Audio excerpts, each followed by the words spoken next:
Bon matin. Bien que le co-living, ça peut être un investissement qui est extrêmement rentable, il y a des risques financiers associés au co-living si on ne fait pas attention. Des choses, une mauvaise gestion des locataires.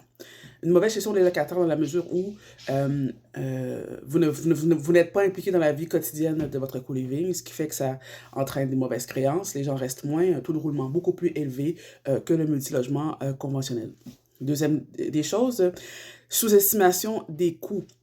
Upfront, quand vous faites une offre d'achat sur un immeuble ou quand vous voulez investir en co-living, il faut bien détailler les rénovations qu'il y a à faire, les réparations, surtout le budget pour l'ameublement de chaque unité. Dans la gestion, également dans les dépenses fixes, comme je parlais dernièrement avec un collègue, de bien prévoir tout ce qui est des dépenses fixes qu'on parle surtout de l'assurance, par exemple. Assurer un co-living, c'est beaucoup plus élevé qu'un immeuble dans le multilogement conventionnel dû au risque. Les compagnies en assurance, leurs primes sont beaucoup plus élevées pour ce qui est du co-living. Troisième chose, un mauvais emplacement. Vous investissez dans une région où est-ce qu'il n'y a pas vraiment de développement démographique, donc ce qui amène pas de revenus et une rentabilité presque nulle.